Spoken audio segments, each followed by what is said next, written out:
Woodworking, as a detailed art form, has a long and influential history in Islamic civilization. One of the world's oldest art forms, simple carvings from available wood developed into a complex and highly skilled art. Woodworking includes a vast range of crafts.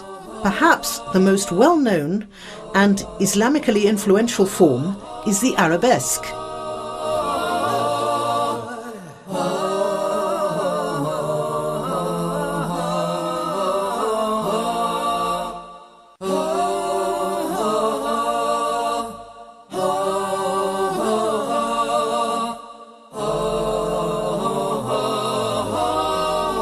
The arabesque is a typically Muslim art form, one which does not depict humans, yet in its detailed cross patterns and intricate designs express the beauty Allah has given us in nature.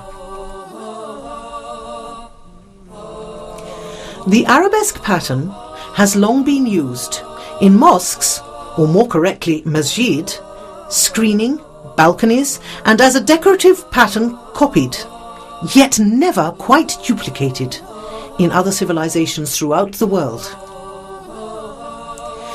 These repeating patterns require highly specialized woodmakers who spend a great deal of time painstakingly creating the intricate woven pattern which is typical of this art form.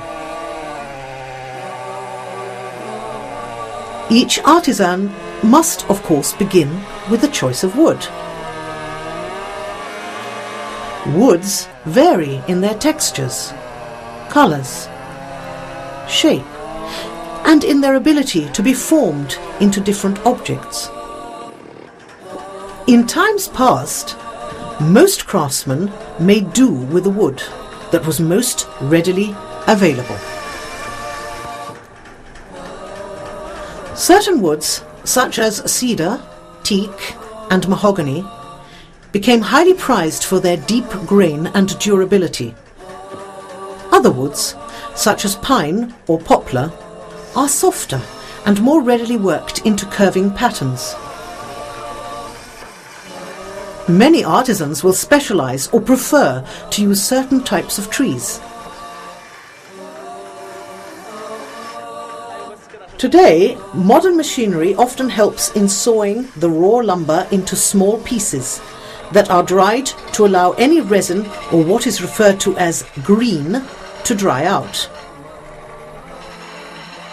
The wood is sawed and cut into a rough equivalent of the desired form. Each woodworker must be highly trained and can manipulate the pieces into ever smaller shapes. Soon, the tree begins to resemble the object that the artisan desires. Each cut of wood must be studied before using. The grain, or patterns of swirls in a piece of wood, add to the beauty of a finished piece. Knots, or the circles one sees in woodwork, are where the branches once grew. An experienced woodworker will decide exactly what he is looking for artistically as he cuts and shapes the wood. In the workshop, the raw wood is shaped on the cutting machine called a lathe, which resembles a horizontal spindle. The machine rotates continuously while the woodmaker begins to create his object. It is here the wood is carved. A vast array of special hard metal files and chisels are used as the wood spins. A pattern is carefully created. Although the master woodworker makes this appear simple, such work requires both an artistic eye and physical strength. Years of experience are evidenced as the blocks of wood become recognizable objects.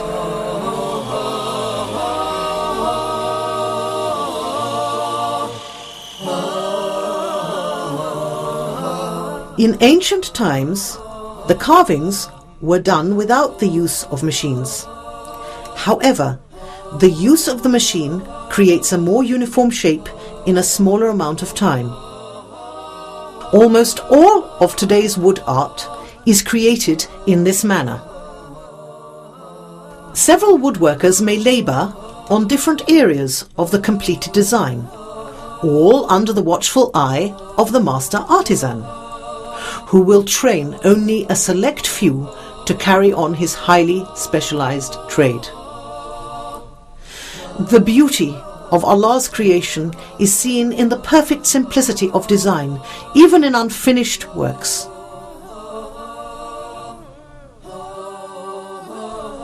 Some objects are left in their natural state.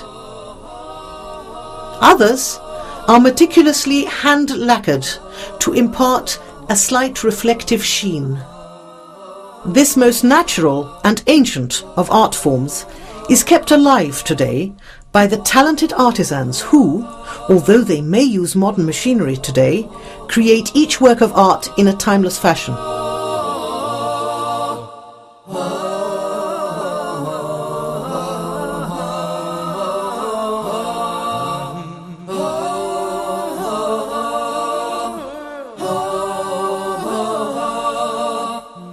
The repeated patterned ceiling moulding, the carved doors with a geometric motif, and the familiar and quintessentially Islamic arabesque are all a tribute to the pure allure of the woodmaker's art.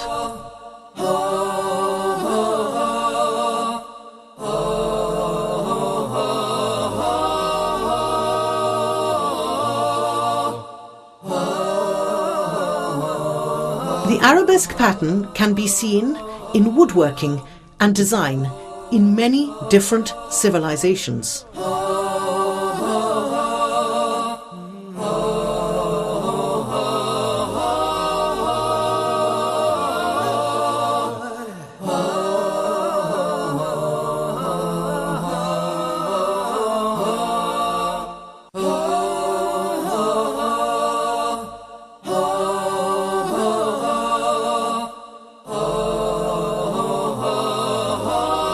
The advent of this pattern, based upon the themes of intertwined natural plants and vines, is a tribute to yet another example of the lasting influence of Islamic art forms.